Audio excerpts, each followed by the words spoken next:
Друзья, приветствую вас еще раз и рад сообщить, что начинается вторая часть нашей конференции имени Мюррея Ротбарда.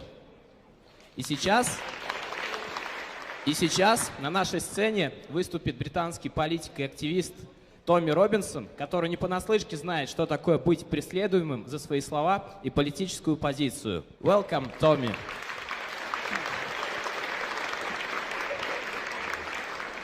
Good afternoon, Russia. Good afternoon, St. Petersburg. My name is Tommy Robinson.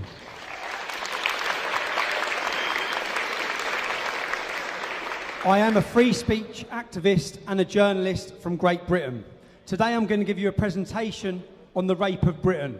By the end of this presentation, you will understand why my government have put pressure on all Western social media companies to ban me. But before I start, my central argument is not that all Muslims engage in this activity. It is simply that there is a direct link between the scripture and the acts we see in our towns and cities. I must speak truthfully and freely without fear of causing offence. It is the fear of causing offence that has resulted in the rape of a generation of my daughters. 5 years ago, my government started an in-depth investigation into these Muslim rape gangs. Today, we've seen this news. This news broke this morning. Grooming gang review kept secret as Home Office claims released in findings is not in the public interest. Sunlight is the best form of disinfectant. Today, I will shine sunlight upon these crimes. Many of you may have heard of Rotherham. Rotherham is a town in the north of England where an independent inquiry in 2013 identified 1,400 English daughters who have been raped at the hands of Muslim gangs over a 16-year period. Let me read you a newspaper clipping now. This is from a newspaper from Rotherham. A 15-year-old girl told police of a house in Rotherham where immigrants took English girls upstairs and where she had been paid to have sexual intercourse with Arabs. She had seen other English girls being taken upstairs by Pakistanis who picked them up in a certain cafe. That may sound familiar to the recent Rotherham news, but let me read you one more extract. One English girl came down the stairs and said she'd been paid 4 shillings. Shillings is an old currency from the 1970s. That newspaper article is from 1975. Muslim gangs have been raping children unchallenged in my country for over 40 years. These gangs do not just target white English children. They target all non-Muslim children. Let me now play you a news clip from 1980. But most of this caused is by the Pakistani community itself. When young people go outside schools, I'm on about ages around about 19 to 20, they go in their fancy sports cars, hang about. For the last few months, there's been a dramatic increase in tension between young Muslims and Sikhs. The starting point was that some of the allegedly the Sher Punjab had leaflets out saying that the Muslim youths are coming around our schools, they're abducting our girls, and they're raping them and then putting them in prostitution. Our aim is to get all these schools free of people standing outside them. We want a normal life. Girls can go to school, come back home without being picked up and taken out to town, taken out to discos, stuff like that. As long as that stops, we're happy. The Sher Punjab claim that young Sikh women have been abducted and raped. They say they've given evidence, including names and the number plates of the offenders' cars, to the authorities. The police promised us that they'll do the job if we step out of the way, and we stepped out of the way for a couple of months. Things just happened in the past couple of days, and information was passed to them, and we haven't heard nothing being done. Due to police inaction for these gangs that were targeting the Sikhs' daughters, they set up a nationwide gang called Sher Punjab. Every Sikh temple has to put forward volunteers who then come out to protect their daughters. I was fully aware of the targeting of Sikh girls because in my hometown of Luton, this was a headline from 2005. These leaflets were given out within the Islamic community, telling their followers to target Sikh girls, to use drink and use drugs to entice them. I want to talk about the town I'm from, Luton Town, 30 miles north of London. Luton has, when I was born in 1982, we had one mosque. We now have 35. It has a 30% Muslim population. I witnessed firsthand the problem that is now known as grooming, which is the rape and prostitution of young English girls, because my own relative was a victim. I saw the police in action, the way they allowed these gangs to operate without challenging them. But let me take you back to the start of my activism in 2004. I sat and I watched the Bedlam massacre on September 1st, 2004. I watched horrified. I felt sick. I saw the pain and the anguish in the mothers as they stood outside a school and listened to their children being butchered. It was that moment that I'd say changed my life. I had to understand how these men could commit these crimes. What brought them there? What ideology brought them there? I then saw local Muslims in my hometown on a video online saying that an attack like that would be justified in an English school. I began reading and researching, and I haven't stopped since. 3 weeks after the Bedlam massacre, I organised my first demonstration in Luton. I'll show you now. This is a newspaper article. If you want to take one of them and pass them around, people can read them themselves. This newspaper article is from September 2004. We're going back 10 years, okay? I was 21 years old. Anti-terror rally. I organised this rally when I was 21 years old. I made these leaflets, okay? This will show you that the English Defence League may have been born in 2009. There's a reason. There's a history behind it. Churches are being firebombed. Beatings and stabbings of young whites are going on all the time. The demo literature also claimed that members of a Muslim gang, the Gambinos, are more interested in making money from drug pushing and pimping, but they are becoming increasingly close to religious extremists. This was in 2004. As you can see there, 15 years ago, Asian gangs, drug pushing and pimping. This was 5 years before the formation of the English Defence League, which many people know me for. Due to this demonstration where I named the gangs, I faced a backlash, a violent backlash, not just from radical jihadi gangs, but also from the gangs that were pimping and prostituting our daughters. In 2009, I decided to form an organisation called the English Defence League, where I would travel the country highlighting issues that people are too scared to speak about. I'd seen the consequence of remaining silent. I'd seen my town change forever. We travelled the country highlighting problems with terrorist gangs. Very quickly, I became inundated by victims and their families, victims of these prostitution rings controlled by Muslim gangs. I very quickly realised that the problems I'd seen in Luton were replicated in every town and city across my country. Families ignored, documented evidence, police and social services, an establishment conspiracy to facilitate the rape of our children. If I show you now, 17 towns we protested to. The first 4, we protested in Birmingham in 2009, Manchester, Leeds, Aylesbury, all in 2009. There were then grooming gang convictions in those gangs 4 years later, 5 years later. The point I'm showing you is that the English Defence League travelled to 17 cities, highlighting and raising awareness of crimes that were not being spoken about. No one was talking about these crimes. This continued for all 17 cities. We travel, years later, the police are forced into action. Let me show you one video. There's a town in the UK called Telford. It has a 1.8% Muslim population. There's not many Muslims there, but you can see clearly from this demonstration that you'll watch now.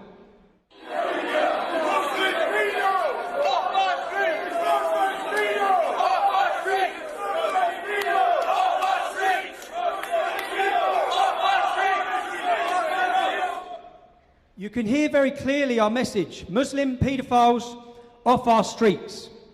We made it impossible for the establishment to ignore. You'll see now placards. This is from the early days of our organisation. Muslim hate crime against our girls must be punished. Stop the paedophile invasion of England. Prostitution rings are not very British. There was a total culture of silence. You have to understand, at this time, There was a total cover-up. We become the voice for families in desperation. These rapes had been facilitated by the British state. I travelled the country not just meeting victims and their families, but some families whose daughters have been murdered. News of these rape gangs was not yet public. I was accused of lying, fear-mongering. I faced a total attack by the establishment. In the first 6 months of me organising these demonstrations, my house was dawn raided 3 times. I'm going to show you one of those incidences now. We'd heard horrific stories from Yorkshire, which is an area of the UK. I was arrested. I was arrested in a dawn raid. They raided my mother's house and my house with my wife and children in. They came armed with machine guns. I was arrested and questioned over a £30 criminal damage in a hotel that I had nothing to do with. The police gave me bail conditions. They held me for 12 hours. They then bailed me. My bail conditions were the same date and time of a demonstration I was due to be holding in Yorkshire to highlight these grooming gangs. The day they chose to raid me was the day I was due to be launching my organisation in Scotland under the banner of the Scottish Defence League. I was held by MI5. MI5 are the equivalent of your FSB for a £30 criminal damage. When I was released on bail, these sorts of fabricated charges continued for the first years of my activism. With regards to this case, they dropped all charges once the date of the demonstration had passed. I put in a complaint through the IPCC, that's the Independent Police Complaints Commission. I made 8 allegations against the police. In the investigation, 7 of those allegations were accepted. Allegation 1, unlawful unnecessary arrest on 20th of February. The complainant alleges there was insufficient grounds for his arrest. Allegation 6, oppressive conduct. The complainant alleges that the date of his arrest and the bail date were given and chosen in order to prevent his involvement with the English Defence League. Allegation 7, the complainant alleges that his bail conditions not to associate with 3 or more English Defence League members was unlawful. Now, all 3 of those allegations were upheld by the police. They accepted what I said was correct. They found, I have determined that the performance of Detective Constable Pocklington did fall below the required standards in relation to the performance of his duties. Therefore, it is my intention to record this aspect of your complaint upheld with a case to answer. The officer has breached the standard of professional behaviour. I propose the officer receives management action. They also found the bail date and the arrest date were specifically chosen. We hear so much in Britain about Russia not being free, about you citizens not having freedom, about you living in a police state. They have accepted that these arrests, that these dawn raids with police with machine guns, these unlawful conditions were done to stop my activism, to stop my freedom, and to stop me from highlighting these issues. This was the start of an intimidation to make us silent. At this point, you have to understand there is still a total cover-up. There is no public mention of these rape gangs by politicians or media. As I've showed you, I started highlighting these rape gangs in 2004. The Times newspaper. When I started the English Defence League, I wore a mask and I used a pseudonym because I was fearful of the consequence of speaking about these things. In 2010, the Times newspaper sat down, they knocked at my door and said, "We are unmasking you as the leader of the English Defence League." This was my first public interview I'd given since starting the organisation. I spent 4 hours detailing the reasons we were angry, detailing the rape and prostitution of our daughters. I'll read you an extract from this interview in 2010. His claims are extraordinary. Muslims sell heroin as chemical warfare to weaken British society, as well as enticing drug-addicted British girls into paedophilic prostitution. I continued. There's an undercurrent of anger from people living in towns like this. It's ready to explode. The government need to listen. Before we started, the working class across this country were ignored by the government. We are bringing these issues to the forefront. They would have ignored us for another 10 years if we didn't do anything. If the politicians aren't going to stick up for us, we will make them. Because we will cause so much fuss and so much noise that they're going to have to listen. We will not back down or be beaten into submission. We don't care if you call us racist, we're coming anyway.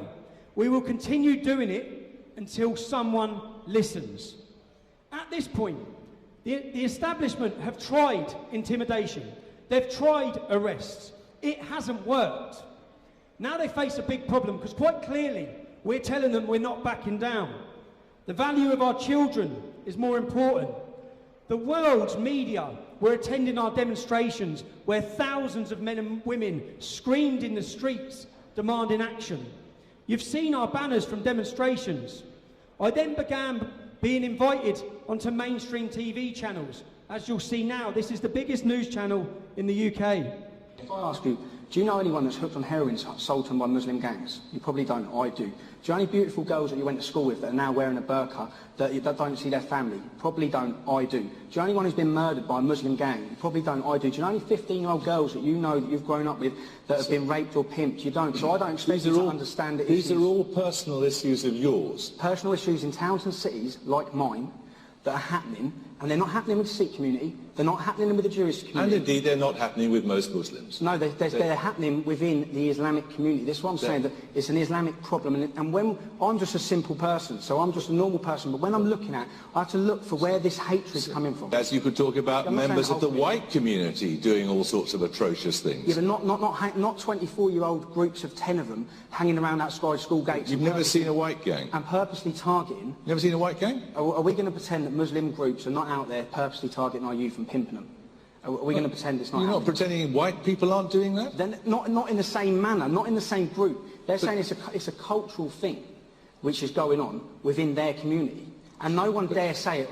I sat and watched Question Time, and when I watched Question Time, all I could see our political leaders was trying to explain that Jack Straw could have dressed it up a little bit better, and talking about these girls like they're statistics. They're not statistics. These girls are... Well, whose daughters do you think these are? Whose sisters? They're ours, in working-class towns and communities. And people are fed up of what's going on, and it is being ignored. For 20 years, our councillors and the leaders from the Islamic community have conspired with the police to not deal with Muslim pimping gangs. So don't waste your money. The government are going to waste their money doing an in-depth investigation into these Muslim paedophile gangs, yeah? Don't waste your money. Do an in-depth investigation into the Quran. All of this hatred has got to be coming from somewhere. They realise there's no hiding this now.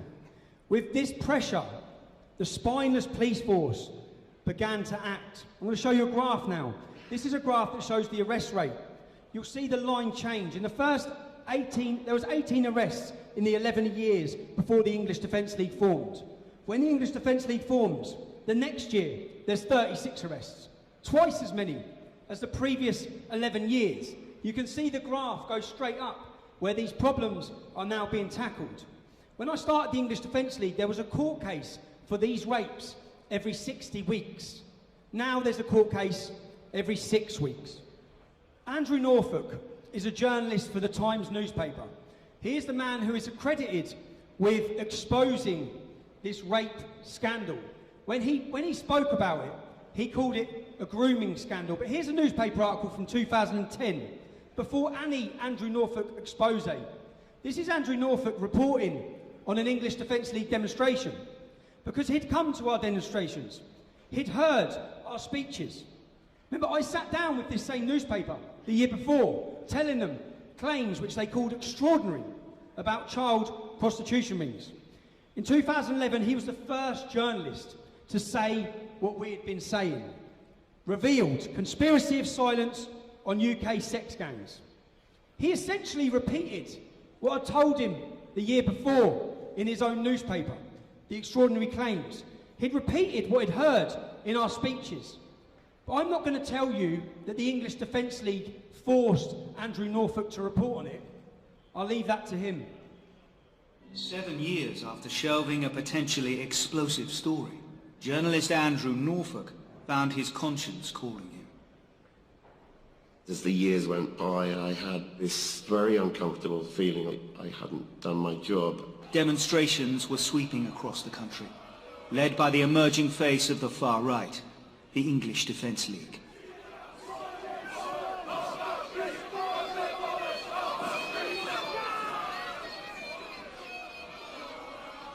Its members were young, organised and growing in numbers, and its marches often descended into violence. Gas grenades were thrown, police vehicles were vandalised, and the police themselves were attacked. The EDL's goal was to stem the growth of a faith that it believed was corrupting the country. And in the grooming of white children, they saw not just a crime, but evidence of a broader Islamic agenda. Militant Muslim gangs taking liberties in our towns and cities, taking liberties with non-Muslim youth, non-Muslim girls, raping, pimping, beating, abusing our whole system. I sense a lot of anger, a lot of frustration, justified anger, justified frustration. We are a community that has been let down by our politicians, let down by the leaders of our police forces. There has been a conspiracy of silence by police leaders, Islamic leaders and politicians to facilitate the orchestrated rape for 20 to 30 years of members of our community.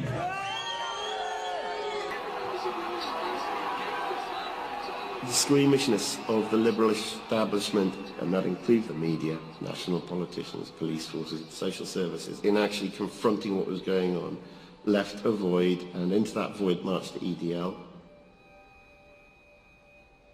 It had become quite personal for me. There was a sense of actually reclaiming this story from the wrong agenda, the far right's agenda, and putting it squarely where it should have been all along. Taking it back from the far-right agenda. By far-right, he means us. He means the English Defence League. Mothers, fathers, sons, daughters, and rape victims. But you don't need to listen to me tell you that. I'm going to introduce you now to a victim who was one of the 1,400 children that were raped in Rotherham. She'll explain who was attending our demonstrations. A lot of the people going on these marches, you know, I know some that are victims, that are families, just normal kind of working day people that are just so angry at what's happened. They feel they're not being listened to, they're being ignored, and that the system is corrupt. And they're looking, you know, to go on movements like this because they feel that's the only way that their voices can get heard. He spoke about the English Defence League's agenda. Our agenda was a cry for help. Every time we went on the street, we cried for help to the authorities to stop this religiously motivated mass ethnic rape happening in our country. I thank Andrew Norfolk for being the first Liberal elite to speak out on this issue. But his headline was Conspiracy of Silence. He was part of that conspiracy of silence. He admitted himself in that video. He'd known about these gangs for 7 years, but was too scared to report on them. Now he's finally reporting the truth that he knew. How many children were raped in those 7 years? That journalist won Journalist of the Year, whilst we were labelled far-right, racist extremists. I'm now going to show you a map of every town and city in the UK that has had the prosecutions for these gangs. I could stop and tell you a horror story of every single town and city. I simply don't have time, so I'm going to stop at 2 towns and cities that we have the figures for. But what you'll see is every conviction for these type of gang rapes.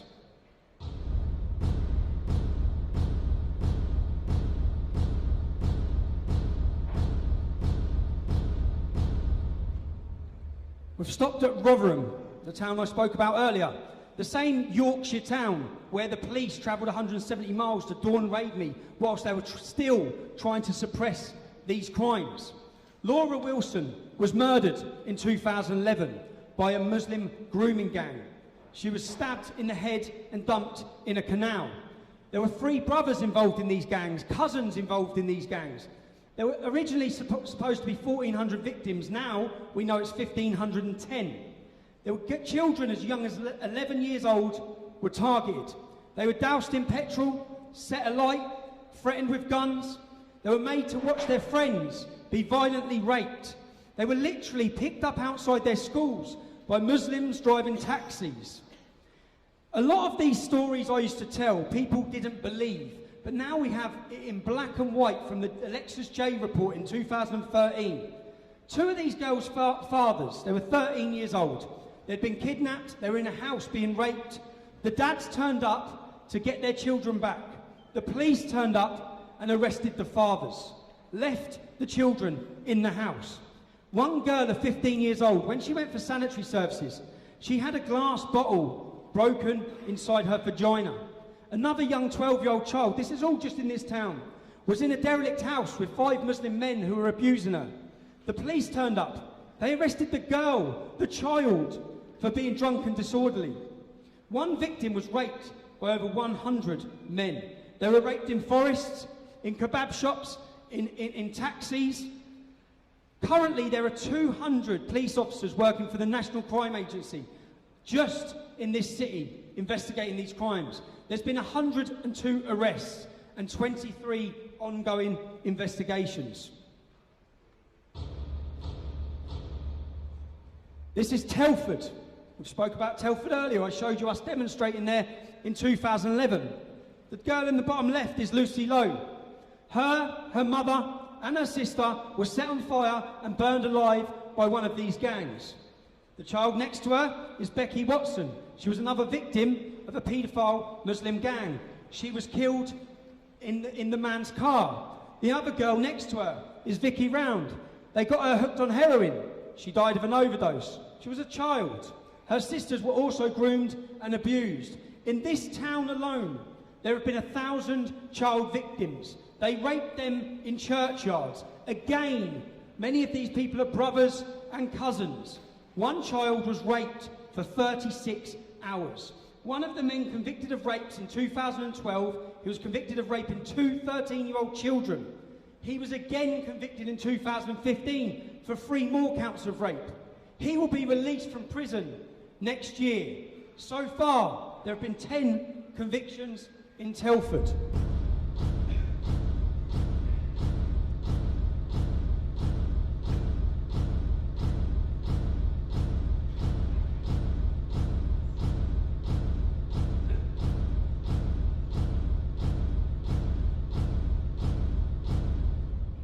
The horror stories in every single town and city. This isn't about sexual gratification. This is about torture, submission, dominance. One of the 12-year-old children in one of these towns had her tongue nailed to a table. Another young 11-year-old girl had a hot iron rod heated up with the letter M, and it was embroidered onto her bum because she was the property of Muhammad. We hear so much confusion labelling these gangs as Asian, and then if not, they say it's a Pakistani problem. The men convicted in these crimes were Pakistani, Jordanian, Iraqi, Iranian, Indian, East African, Congo, Kurdistan, Egypt, Nigeria, Somalia, Turkey, Afghanistan, Bangladesh, Romania. Now you'll see the images of every single person that's been convicted of this type of crime. That's every face of every convict. 0.5% of them have a British name. Just 0.5%. Muslim males make up 2.2% of the British population. They are responsible for 84% of these crimes. Those figures and statistics are from a Muslim think tank called the Quilliams Foundation, an anti-extremism think tank. Now, the terrifying point, which I think most of all they're trying to hide, are the true numbers and the scale of this problem. I'm going to look at Rotherham. In Rotherham, we have a population of 257,000 people. There's 130,000 males. Once you take away the under-16s and the over-65s, you're left with 76,000 working-age men. We have a 3.7% Muslim population in this town. That leaves 2,834 working-age Muslim men. The police investigation in this town has identified 420 of them as suspects. That's 14.8% of the Muslim community in that town are involved in the gang rape and torture of our daughters. 1 in 7. The Islamic community in this town alone increased from 2001 to 2011 by 78%. Let's have a look at Telford.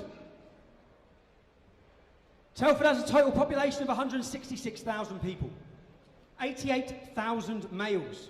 Once you take away the under 16s and the over 65s, you're left with 53,000. Telford only has a 1.8% Muslim population. That means there's 956 working age Muslim men in this town. Operation Chalice, the police operation in Telford, identified 100 victims alone in a year and 200 suspects. 200 suspects from 956 males. 20.9%. 1 in 5 men in that town have been raping our children. Now, Telford has a 1.8% Muslim population. Rotherham has a 3.7% Muslim population. What do you think it's like in the towns and cities like where I live, where it's over 30%? Where also, in any other town and city that has a large Muslim population, the government and the police have blocked any of these investigations to find out the true figures. Let me read you a news article from an area that has a 30% Muslim population in the UK. This is a girl walking down the street, and this all happens in 1 hour period. Shortly before midnight, when she was first picked up on the cameras, she was being carried by a male. He raped her. He carried her and raped her. Shortly after midnight, she gets up, she leaves him, her clothes are dishevelled. Shortly after midnight, another CCTV camera picks up the girl stumbling down Mint Street, being followed by a different bearded male. She is again sexually assaulted. About 12:45 a.m, detectives believe the victim suffered a third attack, this time possibly involving 2 or 3 different men.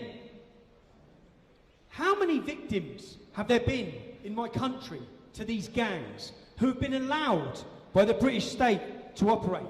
There have been no official figures to find out the numbers, but the National Crime Agency last year gave us the figure that in 2018, 19,000 children were victims of these gangs. You don't have to take my word for the fact that it's happening in every single town and city with an Islamic community. Here's a comment from a major judge. No major city in England and Wales seems to have escaped this problem, says judge in Bradford grooming gang convictions. Now, if we take the population, the percentage in Telford was 21%. In Rotherham, it was 15%. If we meet in the middle, that's 17%. And we put those figures across the UK for the Muslim population, we have 119,000 Muslim men involved in the gang rape of children in our country. They're the only 2 towns we have the figures to go off, and we know it's happening everywhere. We only have 88,000 prison spaces in the UK. You've seen the police operation in Telford identified 200 suspects. Only 10 have faced prosecution. In Rotherham, 420 suspects. Only 20 have faced prosecution. The reality is, we cannot put them all in prison. We do not have the space for them. Our government and our police are simply taking a handful from each town and city and prosecuting them. A lot of people throw the accusation at me that I don't talk about white paedophiles. I only talk about Muslim paedophiles. We have 2 different types of paedophilia in the UK. Type 1 and Type 2. Type 1 is where men who know each other, who are related, who are friends, who are work colleagues, work together, organised, to prostitute and abuse children, which is where 84% of those convictions are Muslim men. Type 2 is where lone predatory individuals share their sexual fantasies with other lone individuals online or groom children on their own. Type 2 convictions are pretty much exclusively white, as you would expect from an 87% white country. The real question we should be asking, why? Why? Why are 84% of these convictions Muslim men? Why? It's the question we're not allowed to ask, without being deemed extremist or racist or Islamophobic. And we have to ask why. Rather than me tell you why, let's look at some of the victims' testimonies of these gangs. Let's try and understand. This is from one of the victims in the Rotherham scandal. All this information is public information and public testimonies. I'm a Rotherham grooming gang survivor. I'm talking about grooming gang ideology because I want government, CPS and police legislation to acknowledge the racist and religious aspects of these crimes. Doing this will allow specialist prosecution and protection and crime prevention. So this is a victim stating it's racist and religious. Let's see the evidence the victims give.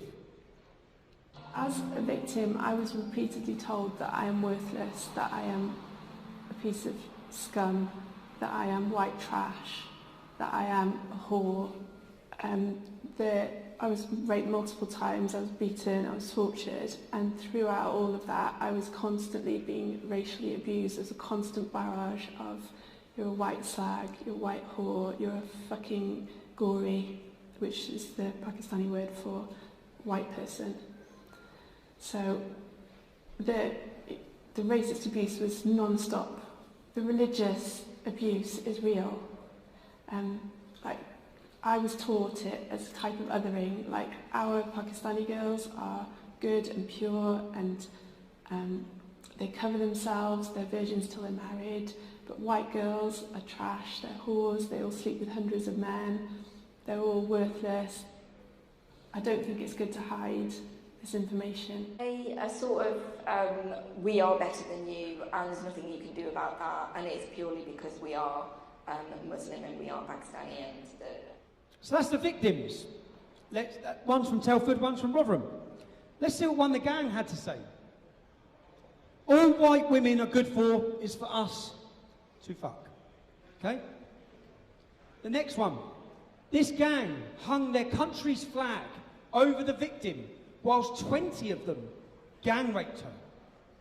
Let's see another news article now from the Times newspaper where a victim says she was given an Asian name by Amir and told she must read the Quran. This is a story support workers tell us is not uncommon. Every victim we hear from is racially or religiously abused. The victims speak out because they know unless we understand it, we will never stop it. We're not even allowed to talk about it. If we don't believe the victims that it's racial or religious, let's look at the rapists. In this case, a Muslim gang kidnapped a young non-Muslim and raped her as part of their Eid celebrations. That is what the rapist said. He said they were celebrating Eid by raping the non-Muslim victims. The 5 defendants laughed and smirked as the horrifying details of their offences were described in court yesterday. Rashid, who had already been found guilty of 2 other rapes, an attempted rape, child abduction and attempted sexual assault, grinned, laughed and made gun gestures in the dock. Can any of you imagine celebrating Easter by going and kidnapping a 15-year-old Muslim child and gang raping her? Let's have a look how the Rotherham rapists reacted to their convictions in court. It's quite a unique reaction to shout Allah Akbar as they're convicted. Laura Wilson, I spoke about being murdered in Rotherham. This is a news article. The rapist who murdered her sent a message to his friend the day before saying he was going to send the kafar bitch straight to hell. Kafar being the most derogatory term that can be used to describe a non-Muslim. It's the equivalent of using the N-word in racism. Let's look at another testimony from a victim of what one of her rapists said to her. In my culture, we're allowed to have sex with you as soon as you start your period. We need to try and understand this point and the Islamic ideology behind it. The majority of these men are Pakistani Muslims. This is a news article from Pakistan, okay? Bill aiming to ban child marriages shot down. What it says is the Council of Islamic Ideology declared it un-Islamic.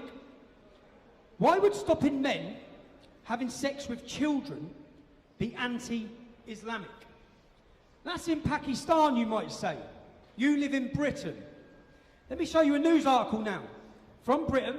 This is from the borough of Islington. In London, we have 32 boroughs. This is from one borough.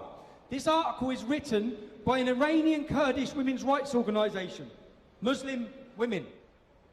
An alarming number of underage girls, some as young as 9, are being forced into marriage in Islington, according to a leading campaign group.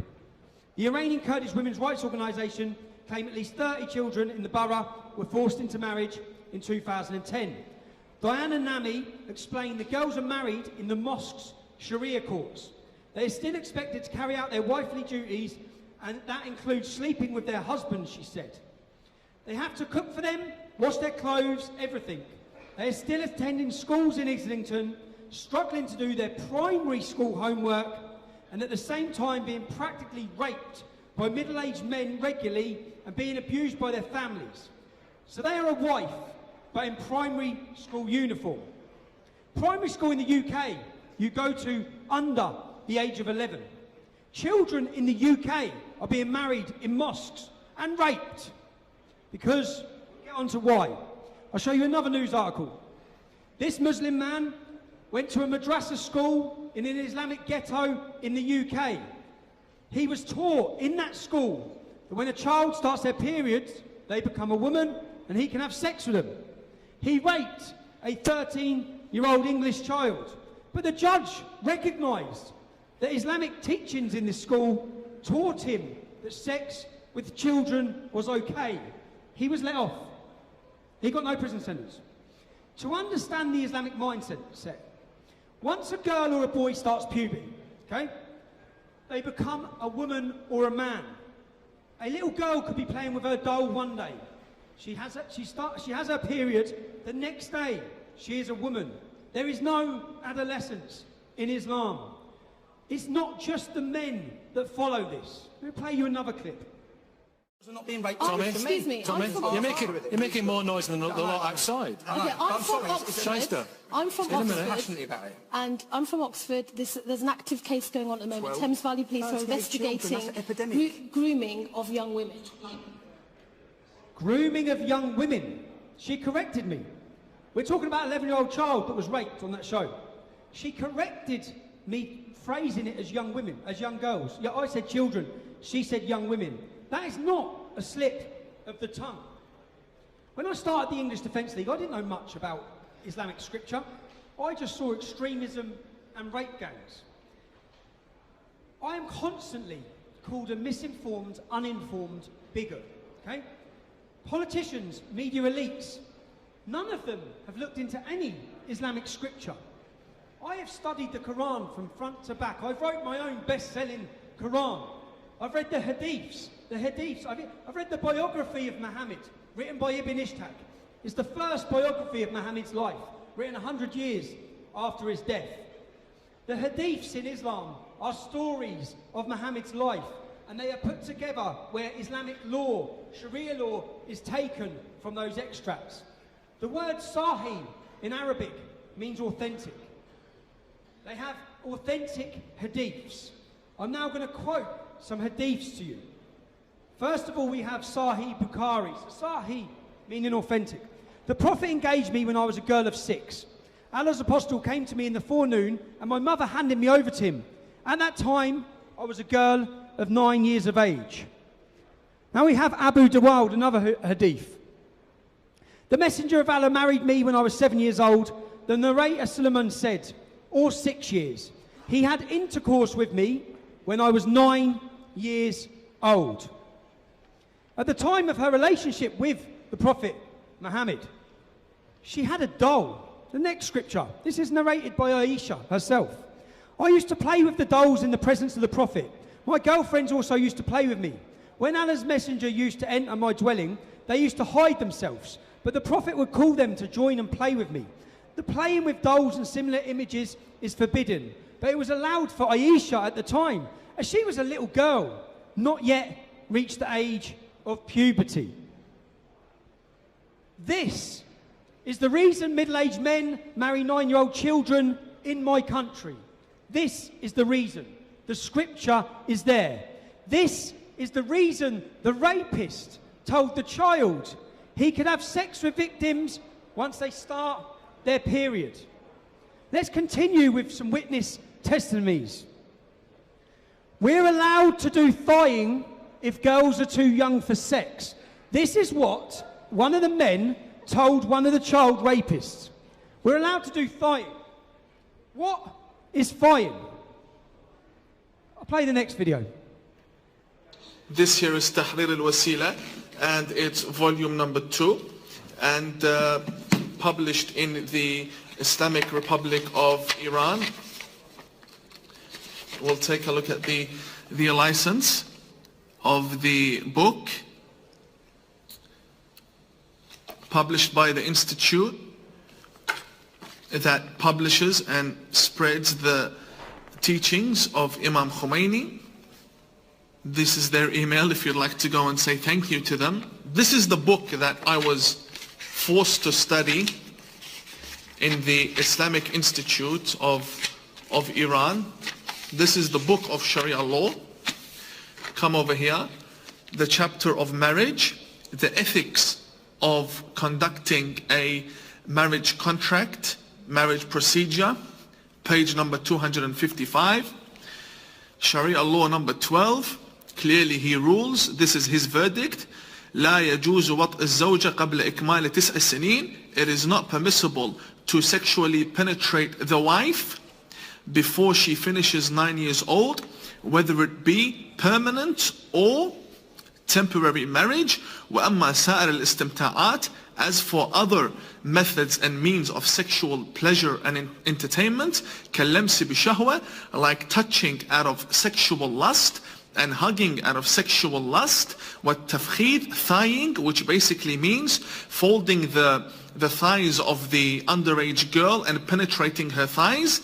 All of these, كاللمس بشهوة, touching her, touching the baby girl with a sexual desire, sexual lust, hugging her with a sexual lust, and thighing her, فَلَا بَأْسَ بِهَا, there is no problem in that. فَلَا بَأْسَ بِهَا, there is no problem in that. That man was an imam who studied Islamic theology in Iran. That book is written by Ayatollah Khomeini, the highest religious authority in Shia Islam. 320 Muslims follow him worldwide. Yet the rapist in Rotherham is literally quoting his book. Let's continue. Another testimony. I was taught the ideology over 2 years in a grooming gang. They said that it was their Muslim religion and was normal in their community and was from the Quran. That's what she was told by a rapist. Normal. Taking children and torturing them is normal and in the Quran. A member of the British House of Lords also noticed this pattern, so he asked our government that question. Will the government ask our Muslim leaders whether the perpetrators can claim that their behaviour is sanctioned in the Quran and to issue a fatwa against it? There's nothing in the Quran that encourages the sort of activity that the Noble Lord has referred to. In any case, the Quran would be trumped by the law of the land.